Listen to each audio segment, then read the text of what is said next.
ఇకపోతే విశాఖ నగర శివార్లలో ముఖ్యంగా ప్రశాంత్ నగర్ వంటి ప్రాంతాల్లో అనుమతులు లేని హోటళ్లు, రిసార్ట్లు అసాంఘిక కార్యకలాపాలకు అడ్డాగా మారుతున్నాయని స్థానికులు చెబుతున్నారు.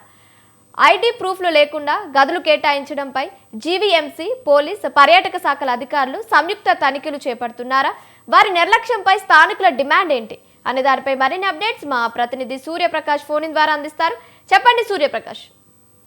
కావ్య, ఏదైతే పర్యాటకంగా అభివృద్ధి చెందుతున్న నగరంలో మొట్టమొదటి స్థానంలో ఆంధ్రప్రదేశ్ లో ఏదైనా ఉందంటే అది విశాఖపట్నం అని అయితే చెప్పుకోవచ్చు. అటువంటి విశాఖపట్నంలో స్థానికంగా ఉండే ఎవరైతే స్థానికులు ఉంటారో వాళ్ళు, అలానే కొంతమంది వ్యాపారస్తులు కూడా అత్యధికంగా ధనార్జన ధ్యేయంగా అయితే ఇక్కడ నడుస్తున్న పరిస్థితి ఉంది. ధనార్జన ధ్యేయంగా ఎక్కడికక్కడ హోటళ్లు కావచ్చు, రిసార్ట్లు కావచ్చు, అలానే హాస్టల్, ఇలా ఎవరైతే బయట నుండి వస్తారో వాళ్ళందరూ కూడా ఉండడానికి షెల్టర్స్ కల్పిస్తున్నామని చెప్పేసి అయితే అనుమతులు కనీసం కానీ ఇటువంటివి లేకుండా కూడా పలు చోట్ల ఎక్కడికక్కడ ఈ హోటళ్లు, హాస్టళ్లు, రిసార్ట్లను ఏర్పాటు అయితే చేస్తున్న పరిస్థితి ఉంది. విశాఖపట్నం నగరంతో పాటు అవతల అరకు, పాడేరు ఆ ప్రాంతాలు కూడా, అంటే ఉమ్మడి విశాఖ జిల్లాలో పర్యాటకంగా ఎదుగుతున్న ప్రతి ప్రాంతంలో కూడా ఇలా భూదందాతో పాటు అలానే స్థానికంగా ఎవరైతే ఉంటారో ఆ ధనార్జన పేరిట అయితే స్థానికంగా ఎక్కువగా హోటళ్లు, హాస్టళ్లు, రిసార్ట్లు నిర్మాణాలు చేస్తూ కూడా అనుమతులకు కావాల్సిన అనుమతులు కూడా సరిగ్గా తీసుకోకుండా అవి నడుపుతున్న పరిస్థితి కనిపిస్తుంది.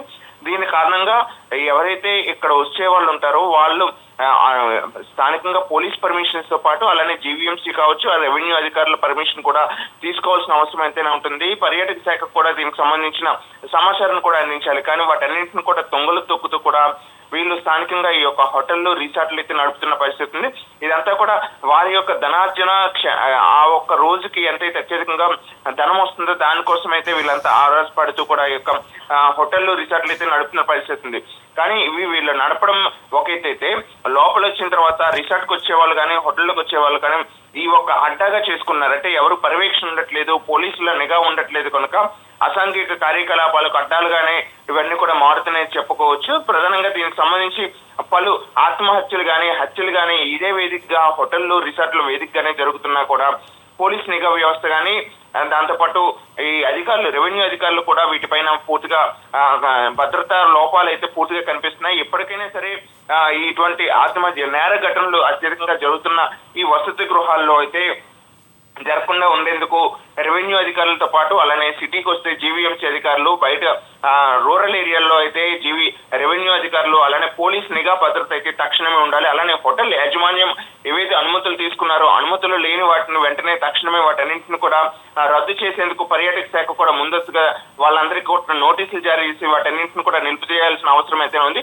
అరకు లాంటి ప్రాంతాల్లో ఎక్కడెక్కడో నుండి వచ్చే వాళ్ళు కూడా ఆ ప్రాంతంలో ట్రైబ్స్ కు సంబంధించిన ఈ యొక్క హోటల్స్, రిసార్ట్స్ ను కూడా వాళ్ళు బయట వాళ్ళు వచ్చి ఈ యొక్క ట్రైబ్స్ కాకుండా నాన్ ట్రైబ్స్ కూడా వచ్చి ఆ ప్రాంతంలో వాటిని లీజుకి తీసుకొని ఎవరు పెడితే వాళ్ళకి ఇవ్వడం, ఎటువంటి ఆధార పత్రాలు కానీ లేకపోతే వాళ్ళ ఐడెంటిటీ ప్రూఫ్స్ ఏవైతే ఉంటాయి వాటిని కూడా సబ్మిట్ చేయకుండా కూడా వాళ్ళు ఆ నిమిషానికి గంట, 1 అవర్ కానీ 6 అవర్స్ ఇలా రూమ్స్ అన్నింటిని కూడా కేటాయిస్తున్న పరిస్థితి ఉంది. వాటి వల్ల వాటి సమాచారం లేకుండా అక్కడ ఏమైనా ప్రమాదం జరిగితే ఆ ప్రమాదానికి ఏమవుతుందని ఎవరైతే దానికి బాధ్యులని కూడా తెలుసుకోకుండా ఉండేందుకు కూడా దీనికి తావిచ్చే విధంగా ఉంది. కనుక ఇప్పటికైనా హోటల్ యాజమాన్యాలు సైతం కూడా దానిపైన పూర్తి స్థాయిలో విచారణ జరిపి ఎవరైతే దీనికి సంబంధించి ఇటువంటి కార్యకలాపాలు నిర్వహిస్తున్నారో, ఈ హోటల్స్, రిసార్ట్స్ నిర్వహిస్తున్నారు వాళ్ళపైన తగు చర్యలు తీసుకోవాల్సిన అవసరం ఎంతైనా ఉంది. కనుక వచ్చే వాళ్ళు కానీ, వెళ్లే వాళ్ళు కానీ వారి యొక్క డీటెయిల్స్ అన్నింటిని కూడా నోట్ చేసుకొని ఆధార్ ప్రూఫ్, ఐడి ప్రూఫ్స్ ని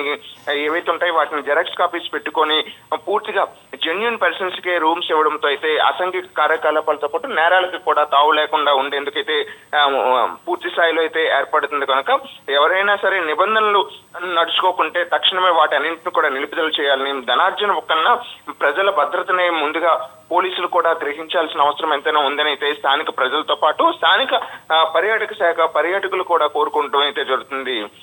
Kavya. Right, thank you Suryaprakash, thank you for the updates.